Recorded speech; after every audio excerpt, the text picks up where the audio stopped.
此时此刻，严雷与颜如等人的心脏简直快要提到了嗓子眼，他们激动不已，却也紧张不已，他们连大气都不敢喘，更是不敢说话，就那样注视着正在缓缓张开的藏雾藤，生怕有所变化。而相比于严雷等人，仙坤则是更为紧张。此刻的他满头大汗，嘴巴大张，那种扭曲的表情彰显着此刻他的心情。他的心情简直就像是从天堂跌落到地狱一般。他紧张呀，他比任何人都紧张，他紧张到了害怕，因为他从一开始就没打算把藏雾藤的东西给严雷等人，毕竟那可是精灵国王送给他的物品。而他之所以还将藏雾藤拿出来做交易，那就是他有着足够的自信严雷等人打不开这藏雾藤。但是眼下这是什么情况？这藏雾藤正在一点一点的打开，这样下去他可真是赔了夫人又折兵，毕竟他连地禁火海诀都没有学到。所以此时此刻，仙坤非常的希望楚风的结界之术出现什么差错，在这关键的时刻失败。但是他的希望显然要落空了，尽管那藏雾藤张开的速度很慢，但却一直在张开，最终他终于彻底打开。此时此刻，人们都能看到，在那藏雾藤的内部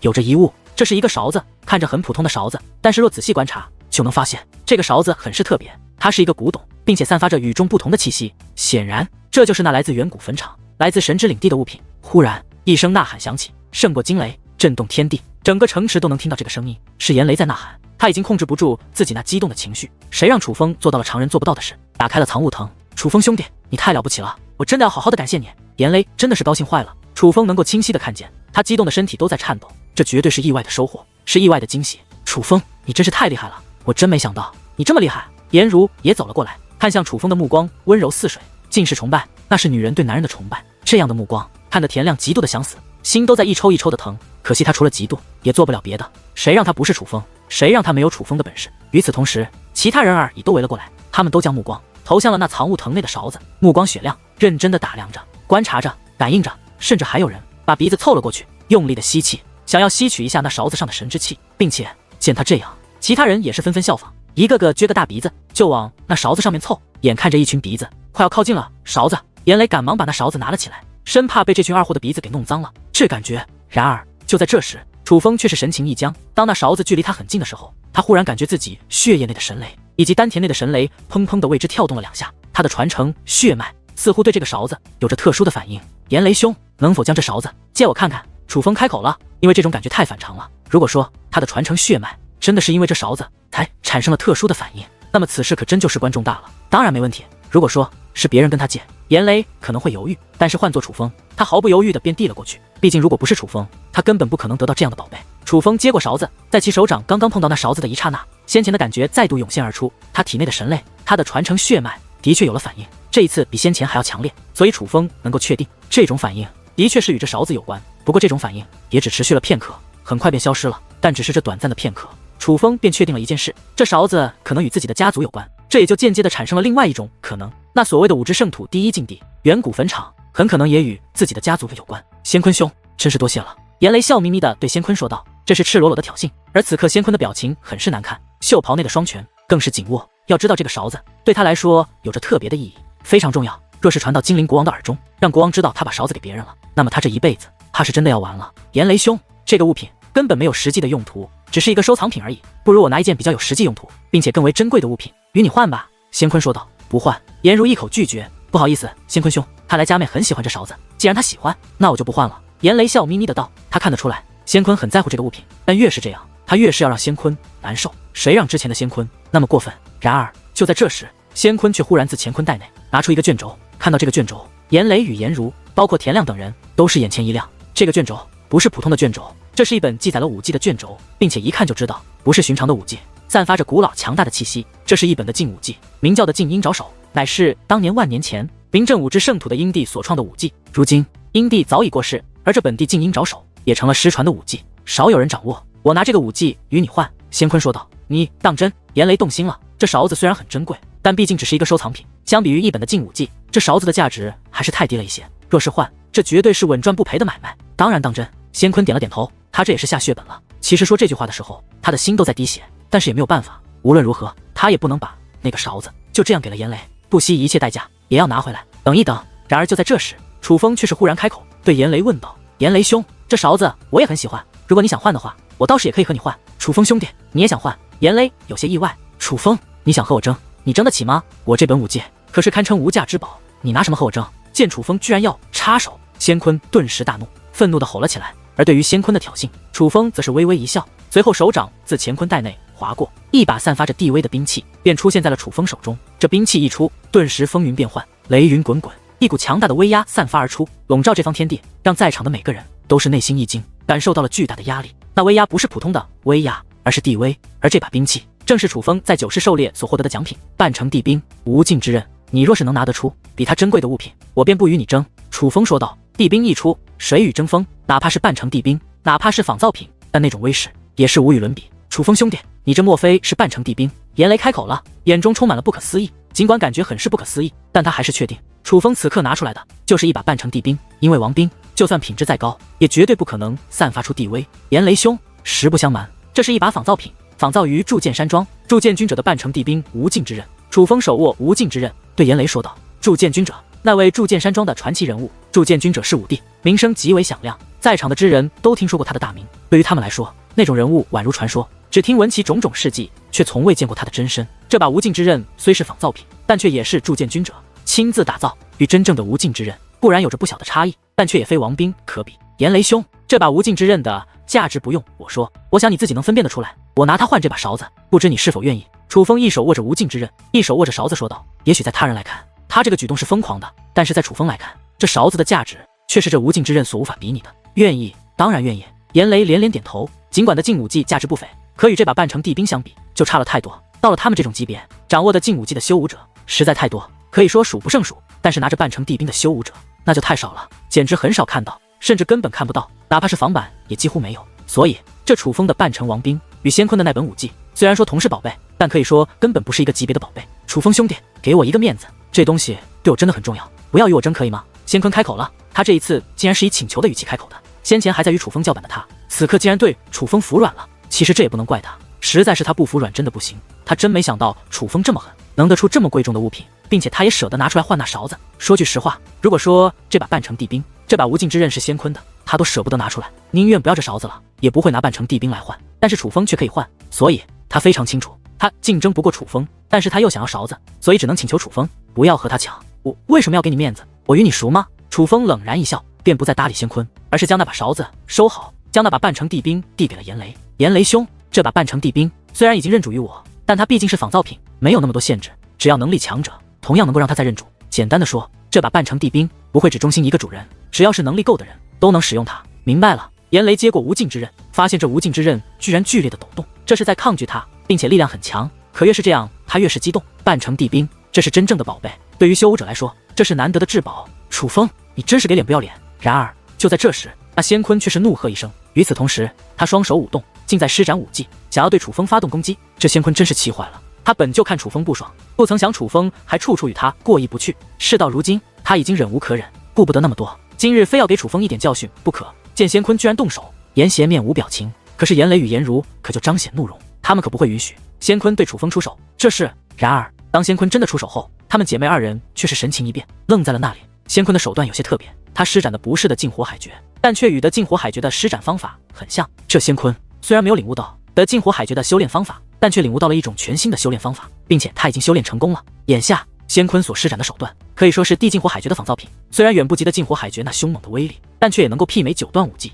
威力同样不容小觑。这仙坤在这么短的时间内便将的净火海诀变为了一种全新的武技，并且不用修炼便能熟练的施展，此等天赋当真是吓了严雷与严如一跳。攻击发动，磅礴的火焰呈燎原之势，又以准确的方向向楚风席卷而来。这仙坤出手就是杀招，并非只是简单的教训楚风一番。仙坤，这里不是你远古仙城池，休要在此处动手。当那武技发出后，严雷终于反应过来，赶忙施展武技，想要替楚风挡下这道突然来袭的凶猛攻击。然而就在这时，楚风却是身形一纵，拔空而起，如倒射的流星一般，掠向了高空，躲开了。楚风兄弟真是好身手，看来你的战力也绝对不止8品武王。严雷已经成功的将仙坤的攻势挡了下来，但是在他挡下之前，楚风就已经掠向高空，所以这意义就变得全然不同。不是他救下了楚风，是楚风自己救了自己。他这道防御手段只是保护了自己以及颜如等人罢了。你想打我楚风奉陪，不过不要伤及他人，来这里与我斗。楚风对仙坤勾了勾手，正合我意。仙坤怒意滔天，自然也不客气，他踏空而行，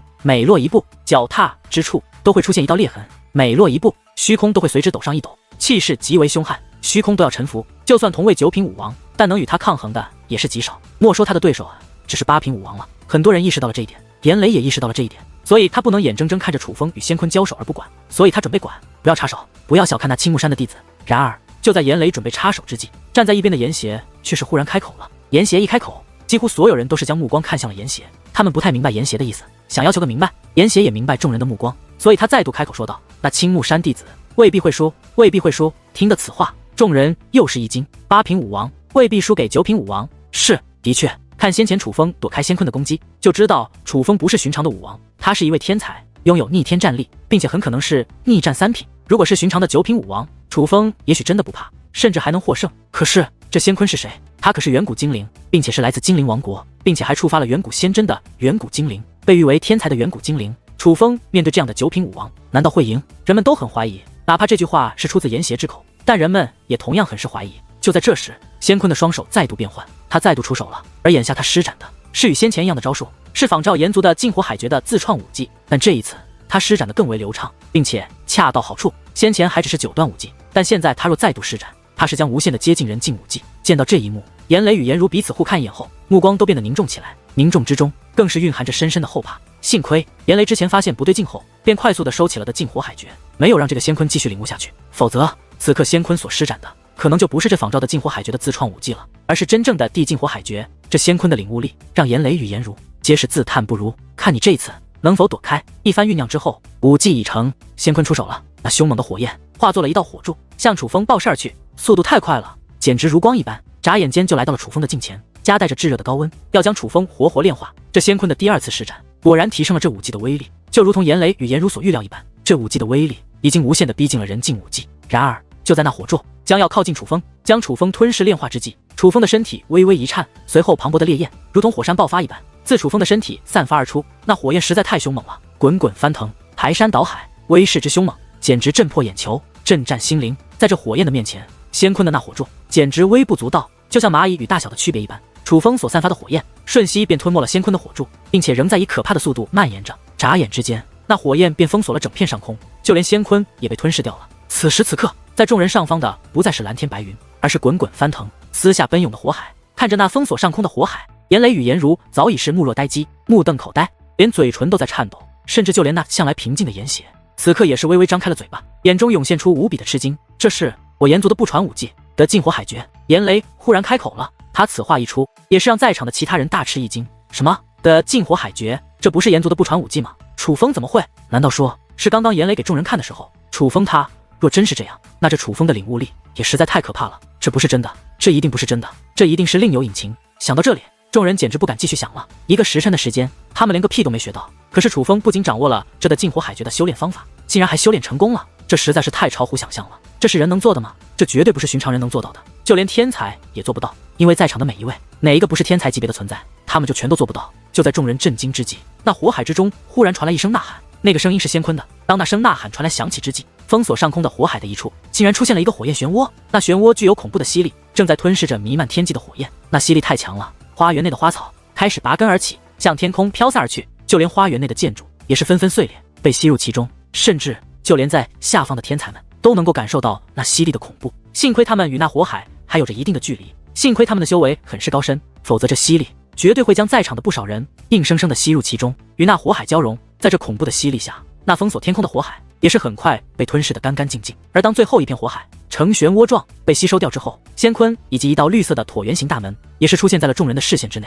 那门与仙坤是重叠的，可以说那门是自仙坤的体内散发而出的。那门很大，高达几十米，并且缓缓旋转之间，给人一种无止境的感觉，仿佛那不是一个门，而是一个深渊，能够吞噬一切。那是一张巨口，想要吃掉一切，什么都无法将它填满，而只要进入其中，那就是必死无疑，绝无生路。那是地境武技，否则不可能有如此强的威力。但那又不是寻常的地境武技，因为它与众不同，就连气息都很是不同，但却与远古精灵有着相同之处。显然那是远古精灵所特有的武技，而远古精灵的地境武技，那自然很是恐怖。可以说这是传自远古时期的手段。严雷兄，我若没有猜错，楚风先前施展的就是真正的禁火海诀吧？你炎族与青木山的关系还真是不一般啊，竟然连不传武技都传授给了青木山的弟子。可是就是这样的武技，我想看一看你都不给，这做人的差距真就这么大吗？仙坤阴阳怪气地对严雷说道，并且也在挑拨离间。在场的都是严雷的朋友，可是先前严雷只是将那的禁火海诀给众人看了，短短1个时辰便收了起来。其实这不算什么，本来很正常，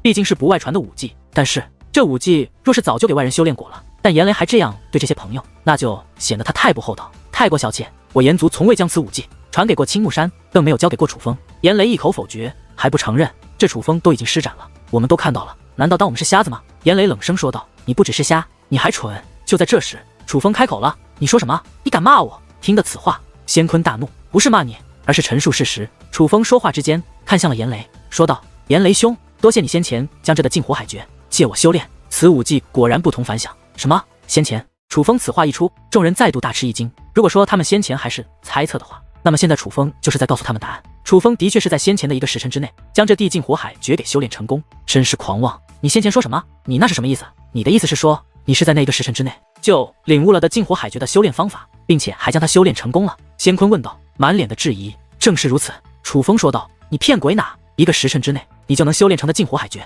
你当我们是傻子不成？仙坤根本不信，因为连他都没有领悟到这的禁火海诀的完整修炼方法。楚风怎么可能不仅领悟了，还修炼成功了？这在他看来是不可能的事，所以他觉得楚风就是在吹牛逼，说大话。领悟力高者的确可以做到。当初我领悟这的禁火海诀，也只是半个时辰而已，并且也是用心修炼的。不过我修炼的时间却是一个时辰，加在一起，从领悟到修成，总共用1个半时辰。然而就在这时，严邪忽然开口了，他肯定了楚风。严邪此话一出，在场之人又是一愣。严邪是什么人？那可是有成为帝王资质的人，而严邪给予了楚风这样的肯定，那岂不是说楚风的修武天赋不弱于他，也是一位具有成为帝王资质的人，绝世奇才？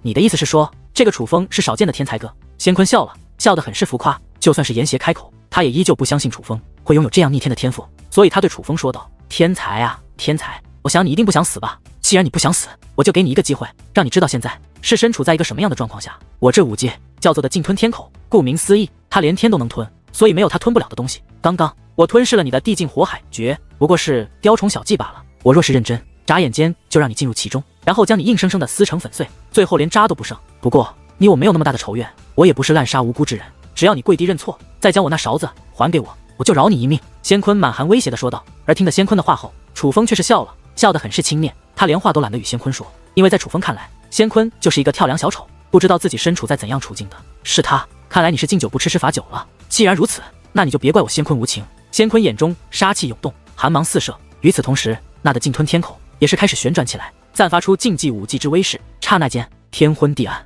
狂风四起，汹涌的狂风自四面八方席卷而来，而那大风所吹向的地方，就是那的禁吞天口。原来这风是因为恐怖的吸力才形成，这的禁吞天口的吸力果然很是恐怖。此刻来自四面八方的风只是余力而已，那最恐怖的吸力对准的是楚风。此刻楚风所站立的地方，连空间都变得扭曲起来，抵挡不住那强大的吸力，开始出现裂痕。但是楚风却是如同一座大钟一般，站在虚空之上，纹丝未动，甚至就连他的发丝都不受其影响，一动不动。我看你能撑多久？见到这一幕，仙坤越发愤怒，开始手掌合并，体内武力攒动，咬牙切齿的催动起那的禁吞天口。在这种全力催动之下，地禁吞天口之内都开始发出如恶鬼一般的嘶吼与咆哮，甚是吓人。楚风周在的空间，包括距离仙坤所在的空间，都开始撕裂粉碎，最终落入的禁吞天口之中。此刻楚风的周围已经不像是虚空，他仿佛站在虚无之中，周遭黑暗一片，极为恐怖。但是楚风依旧沉稳如初，就仿佛他与仙坤根本不在同一位面一般，任凭仙坤施展怎样的手段，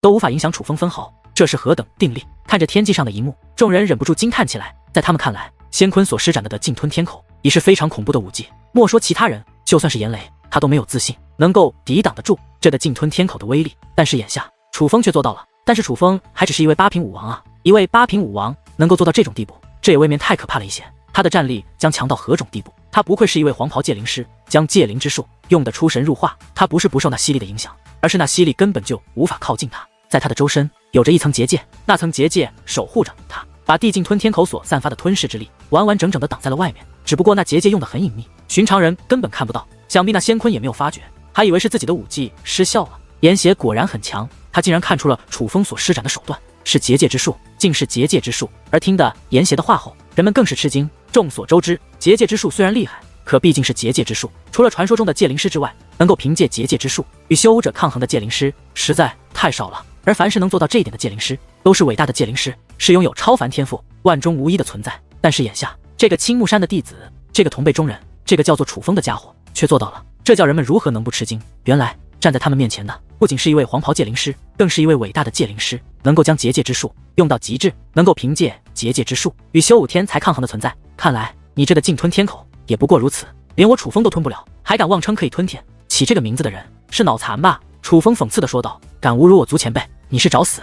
仙坤大怒，咬牙切齿之间，层层武力携带着滔天的杀意一同释放而出，周遭的一切都被他所影响。但是这种威势就能毁灭一方，扼杀无数生灵。而在这种变化之下，那地净吞天口的吞噬之力也是变得越来越恐怖。莫说那方虚空被他搅得天翻地覆，就连下方的人们也是难以抵挡。很多人实力弱的人，如同田亮那种，都是紧紧地抓住了严雷这样的高手，生怕被那吸力卷过去。就连颜如这种8品武王的天才，也是紧紧地靠着严雷，生怕出现意外。而在这狂暴的吸力之下，这方花园的花草早已不复存在，所有美丽的鲜花，所有精致的建筑，早就被卷入了那地鲸吞天口中。这花园已是一片狼藉，似是经历了一场惨烈的大战。就算你用尽力气，也是没用的，还是由我来给你看看什么叫做真正的吞噬之力吧。楚风说话之间，手掌微微张开，对着仙坤那么一摊，一道金色的结界门便呈漩涡状浮现在了他的身前。这道漩涡结界门相比于仙坤的净吞天口要小得多，但是当楚风的那只手猛然闭合，并且微微一转之际，那金色的结界门便开始继续的旋转。与此同时，极为恐怖的吞噬之力也是夹带着刺耳的风声从中散发而出。这是九灵神图内的一座阵法，叫做吞噬之门。这一刻，一阵惨叫在花园下方响起，先前苦苦支撑的人们根本无法抵挡眼下的吸力，如同田亮支流，竟被吸得拔地而起。若不是严雷死死地抓住了他，他定要被卷入其中。严邪弟弟，快救救他们！严雷开口向严邪求助，因为他也怕了。楚风所施展的阵法实在太可怕了，这样下去，莫说他护不住田亮和颜如，就连他自己怕也要被卷入其中，被牵连丧命。眼前情况不妙，严邪这才举起手臂，对着天空轻轻一挥。而他这看似简单的动作落下之后，一道半透明的防御罩便凭空而现，将在场的人笼罩在了其中。而当那防御罩落下之后，任凭那狂暴的吸力再凶猛，但人们也是感受不到丝毫，所有人都不再受那吸力打扰。严邪化解了众位围观者的危机。虽然严邪的出手拯救了田亮这样的弱者，但是那在天际之上与楚风交手的仙坤可就没人帮他了。不仅没人帮他，他还是楚风所袭击的重点。那自吞噬之门所散发的吞噬之力，正一波接着一波的涌向仙坤。而只要是靠近仙坤，那吞噬之力就像无数只无形的大手一般，紧紧地抓住仙坤，用力地将他向那吞噬之门拖拽而去。所以此刻的仙坤正连带着他的地鲸吞天口，一点一点地向楚风靠拢。尽管仙坤已经努力在抵挡，可是依旧无能为力。他感受到无力的同时，更是感觉到了恐惧。此刻的他才忽然发现，这个他从始至终都看不起的青木山弟子，竟然如此的可怕。要知道，这地鲸吞天口已是他最擅长的一种武技。可是这武技明明最擅长的就是吞噬物品，但在楚风那吞噬之门的面前，却是这样的不堪一击。这简直就像是老鼠遇到猫，正面交锋，顿时就丧失了所有战斗力，只能束手就擒。这吞噬之力的吞噬下，仙坤距离楚风越来越近，而他距离楚风越近，那吞噬之力便是越强。他已经彻底被楚风所控，这样下去，他怕是必死无疑。因为他越是靠近那吞噬之门，越是能够感受到吞噬之门的恐怖。他若是被吞噬进去，肉身会被硬生生的扯碎，连骨头都不剩，连个尘埃都不如，死的不能再死。楚风，我认输。尽管很不甘心，但是仙坤还是说出了这样一句话，因为他不想死。听得此话，围观之人的脸上也是涌现出了变化。仙坤认输了，这很不可思议。这说明楚风凭借8品武王的修为，击败了9品武王的远古精灵。这件事若是道听途说，他们很多人都会不信，但是眼下他们却没有丝毫的怀疑。他们毕竟亲眼见证了一切，他们也能够感受到楚风的实力。仙坤虽强，但楚风更强，这怪不得仙坤弱，只能说他的对手太可怕。仙坤输得不冤。然而哪怕仙坤认输，楚风却也没有停手，那吞噬之门依然转动，那恐怖的吸力依然牵扯着仙坤。混账，快住手！仙坤急了，忍不住怒骂起来，因为他距离吞噬之门太近，他的地鲸吞天口已是抵挡不住那吸力，已经被硬生生的扯散，而他更是如同一个脆弱的小鸟，被一阵狂风席卷而过，要落入楚风那吞噬之门。然而就在仙坤觉得自己必死无疑之际，一只柔软的手掌忽然落在了他的肩上。这一刻，仙坤恍然一惊，他抬头观望之际，周遭的一切已经恢复了正常，不再是黑暗的虚无，而是恢复成了晴朗的天空，一切显得是如此的美好。但是他与楚风却是近在咫尺，那落在他肩膀上的手掌便是楚风的。楚风到底还是停手了，他收起了吞噬之门，他没有杀掉仙坤。然而就在这时，仙坤眼中忽然寒芒闪过，他单手握拳，凝聚出了一把武力匕首，并且以迅雷不及掩耳之势对准楚风的丹田便刺了过去。楚风放他们一马，他竟然反咬一口，要偷袭楚风，废掉楚风的修为。然而他这匕首还未能刺到楚风，他便忽然嘴巴一张，一大口鲜血喷了出来，落在了楚风身前的结界之上，随后痛苦无比的去抱住了自己的肚子。是楚风。楚风一拳率先打中了仙坤，而这一拳不仅是打中这么简单，还洞穿了仙坤的身体，打穿了他的肚子。就连仙坤的五脏六腑都被震碎了。那种碎体之痛让仙坤难以忍受，给脸不要脸。楚风说出这句话后，又猛然出手，用那有力的手掌一把抓住了仙坤的脖子，随后只见其手掌猛然用力，只听扑哧一声，楚风便硬生生地将仙坤的脖子给掐断开来，让仙坤身首异处。接着，随后楚风又向下一挥手，便将仙坤的身体以及脑袋丢了下去，丢向了另外2名远古精灵。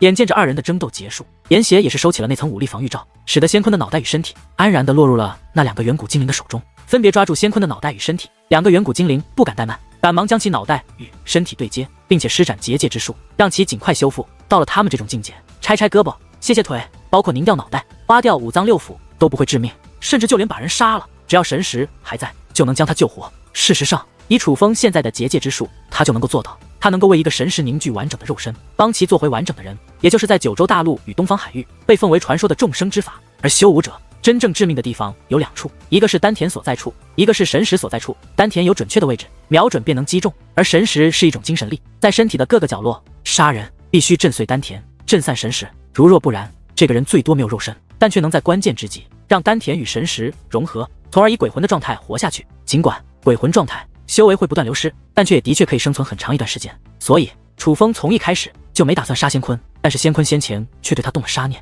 楚风也不可能就这样放过仙坤，所以他掐断了仙坤的脖子，拧掉了仙坤的脑袋，让仙坤虽然活着，但却身首异处。这对于一个修武者来说是奇耻大辱，尤其是对于仙坤这样自负的人来说，更是难以忍受的屈辱。楚风，我明明已经认输了，你却依然破坏我的肉身，拧掉我的脑袋，你这是要与远古精灵为敌吗？我告诉你，你惹大祸了，你若不向我道歉，我就立刻回到精灵王国，向国王禀告此事。到时候莫说是你，就连你青木山都是吃不了兜着走。我远古精灵的尊严，不是你一个小小青木山的弟子能够羞辱的。仙坤的脑袋接好后，他便指着楚风愤怒地咆哮起来。不甘受辱的他，竟然厚颜无耻地威胁楚风，要楚风向他道歉。那你就去吧，我倒要看看你精灵王国是如何让我青木山吃不了兜着走的。然而仙坤此话刚刚说出，一道威严十足的声音忽然自远处响起。顺声观望，在场之人皆是肃然起敬，而仙坤等远古精灵的弟子更是吓得为之一愣，就如同被冻坏了的茄子，顿时就蔫了。原来是独孤星风来了。不止独孤星风来了，界师联盟掌教红强、苗人龙以及炎族族长都来了。你以为你算什么东西？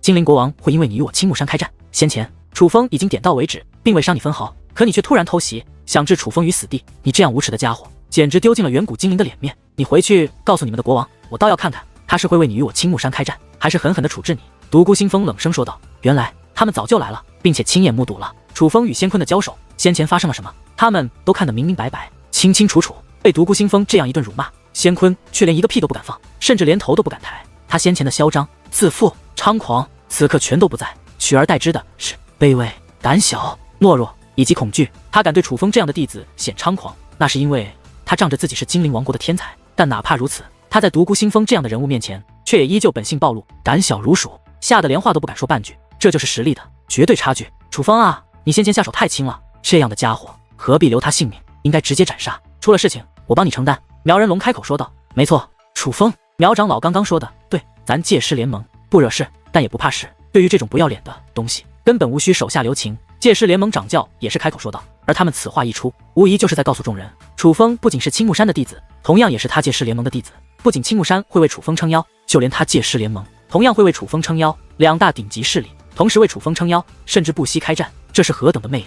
此刻在3位大人物的斥责声中，仙坤先前的傲气也是全然不在。他是傲，但不傻，他知道眼前的这几位是怎样的存在，绝非他这样的小辈能够招惹得起的，并且他也很清楚，就算今日这几位出手杀了他，远古精灵也会置之不理。远古精灵可不会因为他这样一个人就与青木山和界师联盟开战。不是说精灵王国没有尊严，而是因为2个字，不值。如果说他还是精灵王国内的天才，那么远古精灵也许会因为他而向青木山开战。但是如今他是被驱逐出来的，也就等于他早就被精灵王国所遗弃了，这种可能也就根本不会存在了。几位前辈晚辈先前之事与楚风开玩笑的，先前所言并非我真实所想，几位前辈千万不要误会。忽然间仙坤竟扑通一声跪倒在地，向独孤星风等人跪地认错。他此行此举无疑是把最后的尊严丢弃，绝对是丢人丢到家了。但是他不这样做不行，因为他怕，发自内心的怕。他能够从独孤星风等人的态度中看出来，他们很在乎楚风。若是他们真的动怒，真的杀了他，那他可真是亏大了。所以哪怕他跪地认错会很丢人，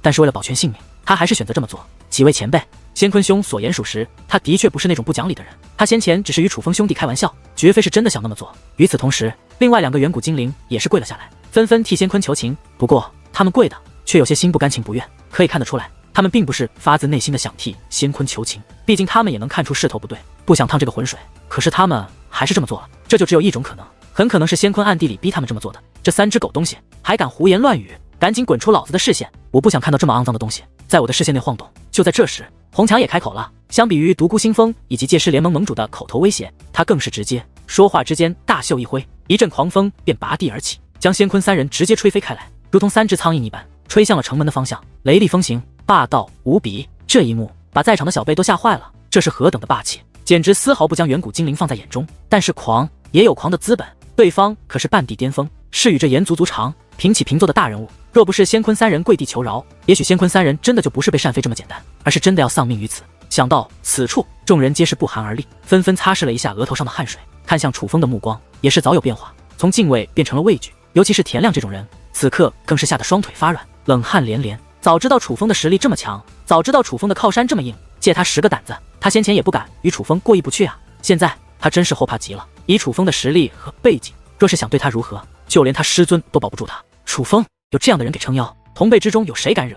怕是也只有炎邪这样的天才才能与楚风叫板了。楚风，炎族老祖已经醒了，随我们一起去拜见炎族老祖吧。独孤星风说道。楚风点了点头，便要离开。楚风兄弟，等一等。然而就在这时，炎雷却是忽然开口。见状，楚风也是止步，转过身来，飞落而下，来到了炎雷的近前后，这才问道：炎雷兄有事？楚风兄弟，这个还给你。炎雷将那把无尽之刃还给了楚风。怎么了，炎雷兄？你不想换了？楚风问道。那勺子送给你了，但这无尽之刃我却不能要，这2样东西的价值相差太多，我不能占你便宜。更何况如果没有你，我怎么可能拿到那勺子？那勺子本来就应该属于你。炎雷不是不想要这无尽之刃，只是他毕竟是炎族族长的儿子，比较通情达理，也明白很多道理。楚风的天赋已经展露，能与炎邪媲美，这样的人只要不出意外，日后必成大器。炎雷不能因小失大，所以他准备还楚风一个人情，把那勺子白送给楚风。炎雷兄，这万万不可，说好了是交易，我怎能让你吃亏？楚风摇了摇头，转身便要走，可楚风还未离开，炎雷便抓住了楚风的手腕，强行将无尽之刃塞给了楚风，表情严肃地说道：楚风兄弟，务必拿着，你若拿着，日后还是兄弟；若不拿着，我们今日就恩断义绝。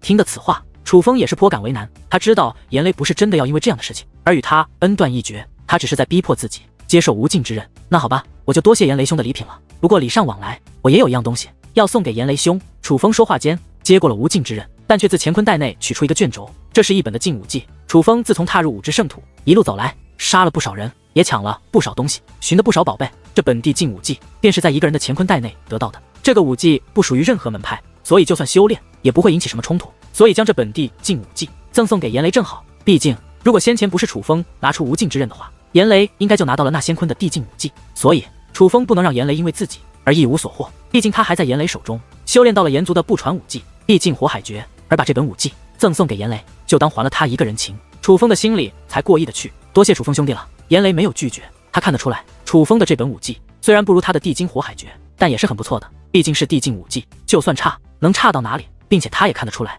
楚风是不愿意占他的便宜，所以他便坦然地接受了。楚风跟随着独孤星风等人离去了，此处便只剩下了炎雷、炎如一行人，他们站在此处凝视着楚风等人离去的方向，心情久久难以平复。可不曾想，就在这时，很多道身影自四面八方浮现而出，有男的，有女的，有老的，有少的，有武王，还有半帝。四面八方，天上地下全是人，并且此刻他们还都在纷纷议论。宁静的此处瞬间变得不再宁静。对于这一幕，炎雷等人倒不意外，虽然这里是花园，是他们小辈聚会的地方，平常很少有人来，但是先前楚风与仙坤交手的时候，却造成了不小的轰动。那样的阵势，若是不引来炎族的高手才奇怪。只不过他们看见是小辈交手，并且个个来历不凡，便没有人插手，也没有人过问，甚至没有人现身，当作什么都不知道。直到此事结束之后，他们才现身议论。哥，楚风他们是去拜访老祖了，突然来了这么多人，他们肯定是有事，我也想去看看。颜如对炎雷说道。炎邪弟弟，我们方便见老祖吗？炎雷没有回答，而是看向了炎邪。炎族老祖常年闭关，除了炎族族长之外，若是没有要事，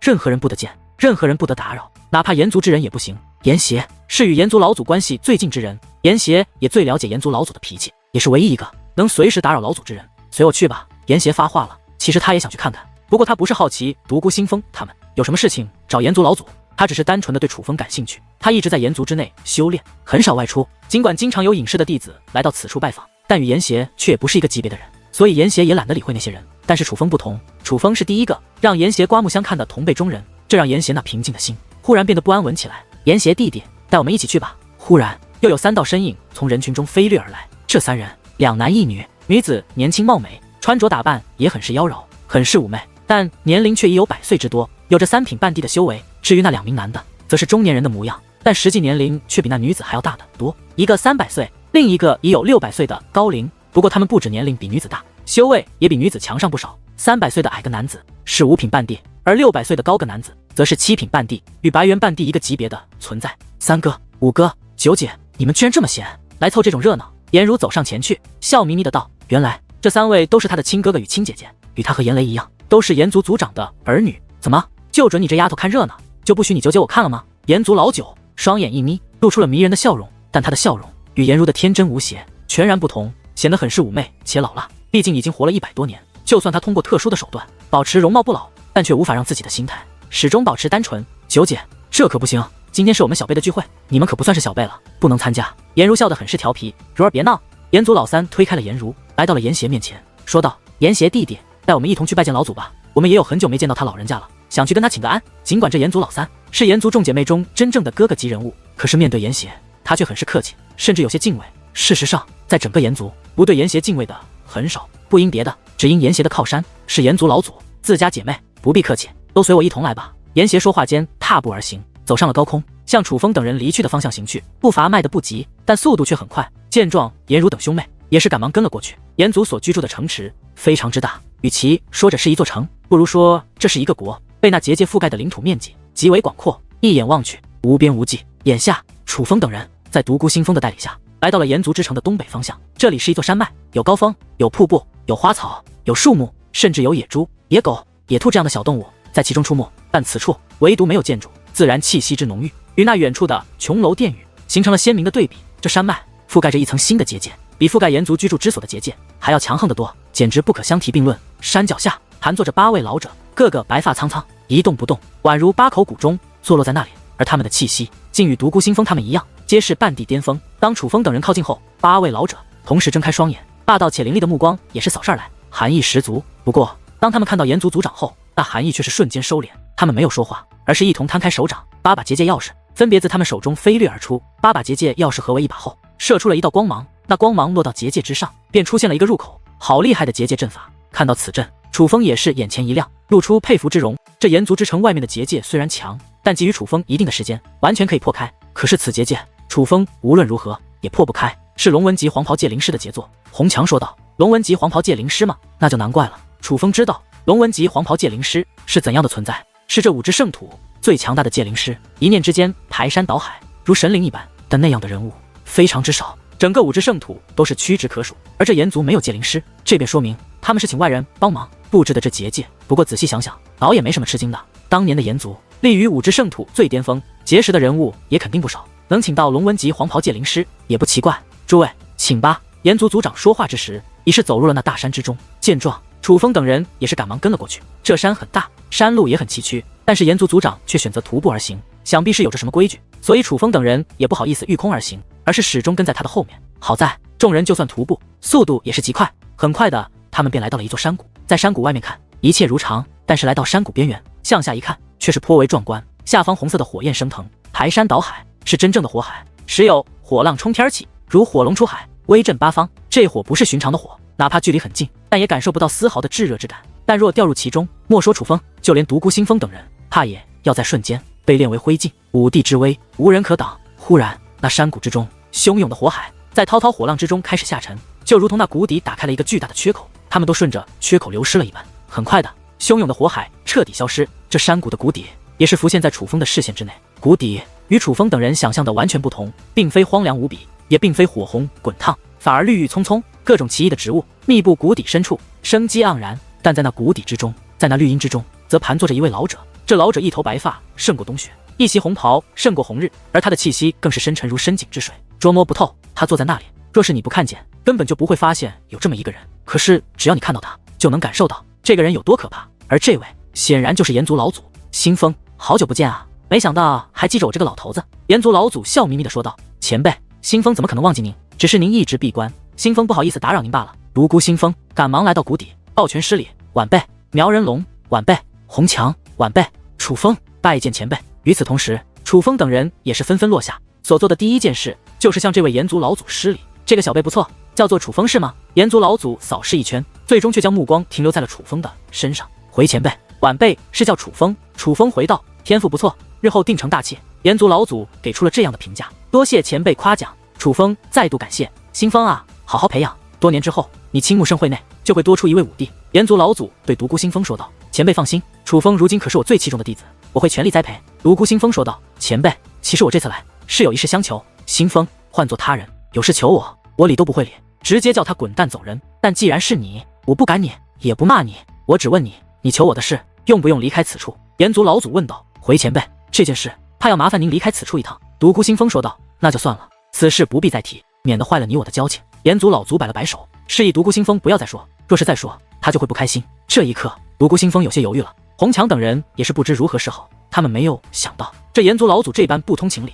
但是仔细想想，倒也能接受了。到了炎族老祖这种地步，求道之心极盛，他们都想脱离尘世，以能更好的悟道，追求更高的境界。尤其这位炎族老祖，他连炎族的事情都不管，又怎么会轻易的去管外人的事？他能与独孤星风这样交谈，应该已经算是客气的了。前辈，且听我说完，这件事不是晚辈的事，而是楚风的事。楚风是我青木山多年以来天赋最为强横的弟子，不仅拥有逆天战力，更是年纪轻轻就成为了一位黄袍界灵师，修武与结界两不误，整个武之圣土都是非常罕见。眼下楚风有一件务必要完成的事，我会保驾护航，但却没有十足把握，所以才想请前辈出手。犹豫一番后，独孤星风冒着炎族老祖动怒的风险，再度开口了。可以看得出来，为了楚风，他也是拼了。独孤星风，我问你，这楚风是哪家的弟子？炎族老祖问道。是我青木山的弟子。独孤星风回道。你青木山的弟子与我炎族有何关系？我为何要帮他？就算要帮，也是你青木盛会的人出手，你何必来求我？炎族老祖有些不悦，但却没有大发雷霆。前辈，此事关系重大，我青木山的前辈不方便出手，星风只能来请前辈帮忙。这楚风真的是少见的天才，晚辈一点也不夸张地说，他有成为帝王的潜质。独孤星风说道。帝王的潜质？星风啊，星风，你可知道什么是帝王的潜质？我承认，这个叫做楚风的小友资质倒是不错，可你又知道，这么多年来，我寻遍武之圣土，遇到过多少个像他这样的人？假如他真是拥有成为帝王潜质的人，为了人类的兴亡，我倒会考虑一下要不要帮他，但他根本就没有这个潜质，你却以此事来求我帮忙，就是在骗我。星风，你走吧，100年之内不要再出现在我的面前。炎族老祖真的怒了，尽管他没有表现出来，但是他的怒意已是散发而出。独孤兄，走吧。见状，炎族族长也是要请独孤星风等人离开。前辈，晚辈不敢骗您，您若不信，可以让楚风与炎邪交手一试，他到底有没有这个潜质，试试便知啊。独孤星风没有走，而是继续说道。不必试，他不是炎邪对手，一心不可二用，他既修武又修结界，前程注定有限，而就算他一心修武，也不可能是炎邪的对手。炎邪是我寻找几千年才寻得的天才，整个武之圣土只他一位。炎族老祖的双眼发红，与此同时，一股无形的气息也是散发而出，笼罩众人。在这气息之下，楚风感觉自己快要窒息，就连身体也是变得很是迟钝，甚至体内的武力也不再流动。此刻他感觉自己的所有力量都没有了，这些年的修武仿佛掰炼了一般，但是对方却依旧强大，强大到对方只要一个念头，自己就会粉身碎骨，形神俱灭。在这种情况下，独孤星风也不敢再说话了，他真的怕炎族老祖杀了他，哪怕他们交情很深，他也不敢了，因为武帝动怒极其可怕。老祖，我倒是想试一试。然而就在这时，一个声音却忽然响起，与此同时，6道身影也是自谷顶飘落下，纷纷行礼。而这6人正是炎邪、炎雷、炎儒等6人。炎邪，你刚刚说什么？炎族老祖并未理会炎雷等人的礼节，而是直接对炎邪问道。老祖，我想与这楚风交手试试。炎邪说道。为何？你想帮他？炎族老祖问道。不，只是我觉得他有与我交手的资格。炎邪说道。听得此话，炎族老祖则是忽然闭上了眼睛，如同沉睡了一般，先前的那可怕的气息不仅消失得无影无踪，此时此刻，人们连一缕气息都感受不到。若不是用肉眼还能看到这位炎族老祖，谁都不相信这里还有一个人，而且还是一个活人。这一刻，此处变得很是宁静，连呼吸和心跳的声音都没有。独孤星风等人都努力把自己的情绪控制得很平静，他们知道炎族老祖是在思考，而他们能否有机会得到炎族老祖的帮助，就看炎族老祖接下来的答案了。终于，炎族老祖那紧闭的双眼再度睁开，分别看了楚风与炎邪一眼后，才对炎邪说道：拳脚无眼，你要点到为止，切勿杀了楚风小友。炎族老祖此话一出，楚风等人顿时大喜，这说明炎族老祖是答应了楚风与炎邪的交手。但是炎族老祖的话中之意却又不仅如此，他告诉炎邪点到为止，却没告诉楚风，这说明他坚信炎邪必胜，楚风根本没有赢的希望。忽然，炎邪身形一动，已是消失不见，再度出现之时，早已出了山谷，站在天际之巅，茫茫白云之中。楚风，请赐教。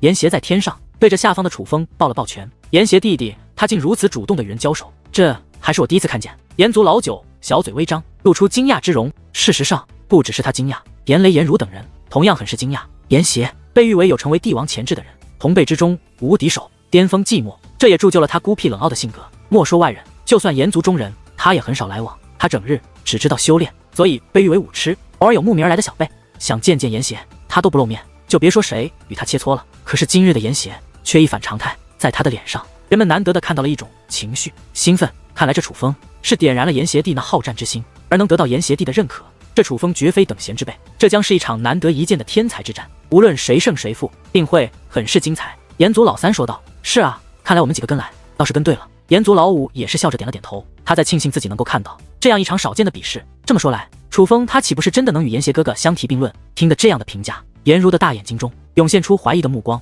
尽管他早就见识到了楚风的实力，但他可不觉得楚风真的能与炎邪相媲美。炎邪的实力，他曾亲眼见过。炎邪与10指3品半地级别的妖兽交手，10指妖兽联手，恐怖无比，但却纷纷死在了炎邪的手中。而炎邪则是毫发无损，全身而退。那时的炎邪还不是半地，而是9品武王。但最重要的是，炎邪从与那10只交手到斩杀10只妖兽，脸上没有出现过一丝恐惧，好像从一开始他就知道那10只妖兽绝对不是他的对手一般。那种冷静、自信、无情、洒脱，非常人所有。自那之后，炎邪在颜如的心中留下了难以磨灭的印象。强到超乎想象，那根本不是小辈之人该有的实力，强到了令人惊骇的地步。自那天起，颜如知道了什么叫做成为的帝王潜质，别人他不知道，但是炎邪这个称号绝对是名不虚传。而楚风真的能与这样恐怖的炎邪抗衡吗？颜如之所以怀疑，其实是因为担心。尽管他与楚风相识不久，但他却不想楚风受伤，因为他知道炎邪若是真的动怒，那杀意连他自己都控制不住，搞不好真的会杀了楚风。这也是为何炎族老祖会说那样的话。炎族老祖表面上是告诉炎邪点到为止，但实际上却是在暗示炎邪不必留情，可以斩杀。炎族老祖是在要炎邪立威，用楚风的命向独孤星风等人立威。炎邪兄，请赐教。而此刻的楚风也早已来到了云端，出于礼貌，他同样对炎邪抱了抱拳。其实他很感激炎邪，若不是炎邪，怕是他根本没有这个证明自己的机会。忽然，炎邪目光一闪，一层无形的气息以极快的速度向楚风碾压而来。那气息一出，周遭的茫茫白云没有丝毫变化，但是楚风却感受到了巨大的压力。那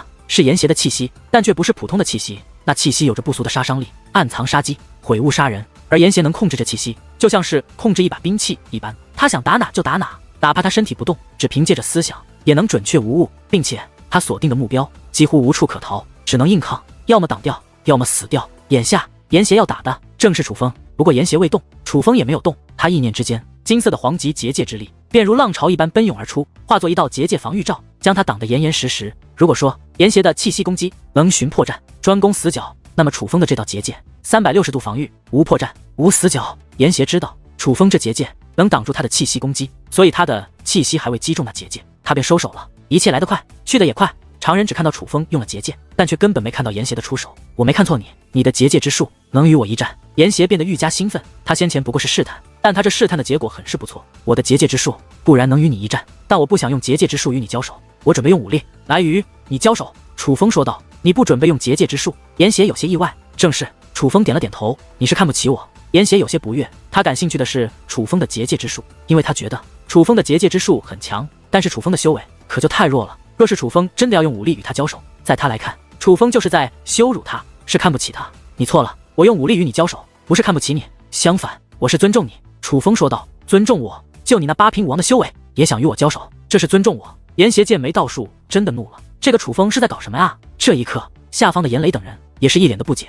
在他们看来，楚风所为不仅是在羞辱炎邪，更是在挑衅炎族老祖，这简直是找死。不过相比于炎族之人，独孤星风以及红强等人可就淡定的多了。他们都知道楚风的武力可丝毫不弱于结界，甚至还要更强。楚风那雷霆铠甲以及雷霆羽翼简直是人们闻所未闻的手段，同时也是最引人瞩目的手段。唯有这样的手段才能更让炎族老祖认可楚风。就在这时，楚风眼中雷芒闪烁，与此同时，雷霆铠甲也是浮现而出。当雷霆铠甲的出现的那一刻，楚风的修为瞬息提升到了9品武王。这是什么？他的修为竟然瞬间提升。果不其然，看着楚风那瞬息提升的修为，炎族之人皆是眼前一亮。尽管知道的确有能够提升修为的手段，但是像楚风用着这样轻松的却是少之又少。这既不像禁忌玄功，更不像天赐神体，这究竟是什么手段？莫非是传承血脉？可是这就更不像了。毕竟5支圣土之内最厉害的传承血脉是4大地族，而4大地族的传承血脉可不是这般。然而就在众人震惊之际，楚风的雷霆羽翼也是宛如2把利刃一般，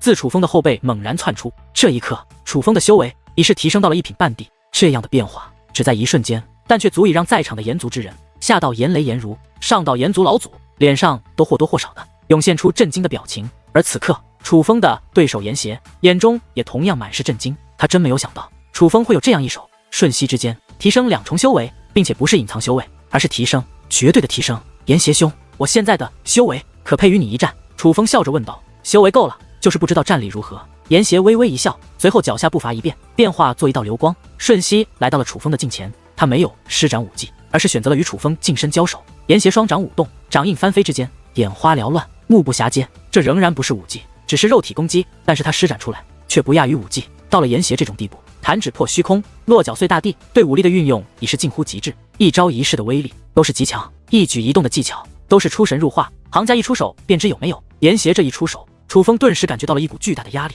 刹那间浑身的每个关节每个点，楚风都感受到了极大的威胁。若是中招，可不只是一处受伤，楚风浑身上下都将关节寸断，败得不能再败。这是同等修为之下，楚风第一次感受到如此强大的压迫感。炎邪果然很强，可是哪怕如此，楚风却也是不急不躁，不慌不忙，手掌探出，宛如2把利刃。他没有选择防，而是选择攻，挥动着双掌，对着炎邪的手腕便砍了过去。虽是掌，但胜过刃，而手腕又是脆弱之处。楚风若是砍中，炎邪的双手就要被斩切开来。炎邪也是行家，知道楚风意欲何为，所以见势不妙，他也是招式变化，化掌为拳，打向了楚风的手刀，要凭借自己铁拳的坚不可摧，把楚风的手刀硬生生的震碎。楚风知道炎邪的铁拳很硬，硬过自己的手刀，他便食指握紧，同样化作2只铁拳，与炎邪来个硬碰硬。2拳相对，却发出了蜀道轰鸣。2人速度太快，近身交手，那拳不像是一只拳，那脚也是不像一只脚。但这不是重点，重点是2人此次正面交手之后，2人皆是被震得倒退了一步，